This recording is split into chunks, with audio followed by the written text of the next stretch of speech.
For most people, a car is more than just metal and wheels. It's freedom. It's the ability to go to work, to take kids to school, to visit family, to travel, to escape for a moment of peace. But in HOA-controlled neighborhoods, even cars and parking spaces become tools of control. Rules meant to organize quickly turn into chains that suffocate homeowners. It begins with something small.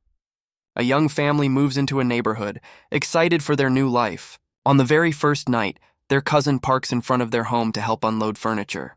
Within hours, there's a notice taped to the door. No street parking overnight.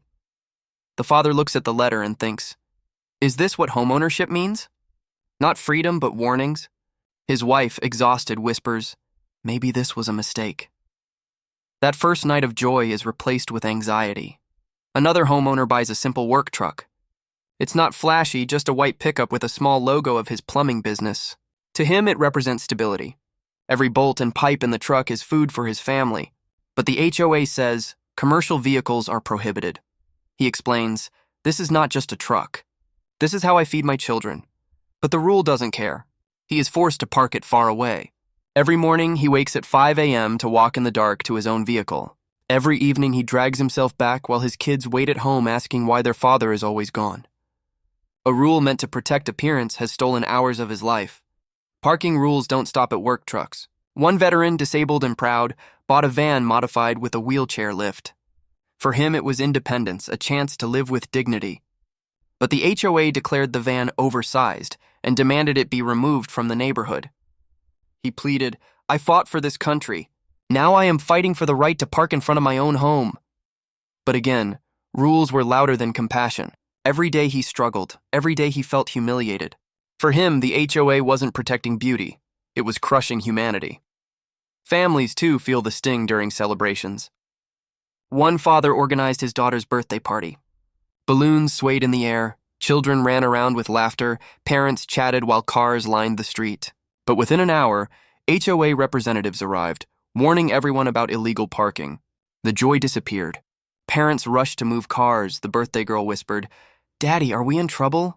That single question pierced the father's heart. How can something so innocent, so joyful, be turned into shame by the people who claim to protect the community? It gets worse. A grieving family, already shattered by loss, had relatives over for a funeral. Cars filled the street, people hugged in silence, tears flowed. Yet, even in that moment of sorrow, the HOA issued parking violations. One mourner said bitterly, they care more about cars than about compassion. In that single line, the truth of HOA parking rules was exposed. Heartless enforcement, even against grief. Selective enforcement adds another layer of pain. One man received fines for his car parked overnight, but the HOA president's son parked every single night without consequence. Neighbors watched in anger. They whispered, then spoke out, then shouted, why are rules only for us, not for them? The unfairness poisoned the neighborhood. Trust shattered. People no longer saw the HOA as a board. They saw it as a bully. Even simple kindness becomes a crime. A son placed a bench in front of his home so his elderly father could sit and watch the world pass by. The father loved it. Sunsets, conversations, fresh air. But the HOA said, remove it. It breaks appearance rules. The son argued, this is not just a bench. This is my father's happiness. But the board refused. The bench was taken away, and with it, one old man's daily joy.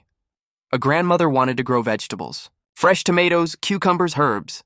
But cars parked in front of her home blocked sunlight to her garden. She asked politely if the HOA could allow flexibility in parking rules so she could continue her hobby. The answer? No exceptions. She wept as she tore out her plants. Parking wasn't just about cars anymore. It had stolen her connection to the earth, her simple joy of feeding her family.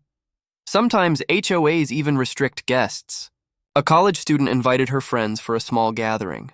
The cars in guest parking were towed by the HOA without warning. The next day, her friends mocked her. Are we not welcome in your neighborhood? She cried alone, realizing she could not even host guests in the place she called home. The irony is that in some neighborhoods, the rules are ignored, and nothing bad happens. In one community, residents stood up against unfair parking enforcement. They organized petitions, hired lawyers, and demanded change. Slowly, flexibility was introduced. RVs allowed for 3 days, work trucks permitted if owned by residents, guest parking expanded during holidays. To everyone's surprise, the community still looked clean, still looked beautiful, but now it also felt human. People laughed again. Celebrations returned. Visitors felt welcome.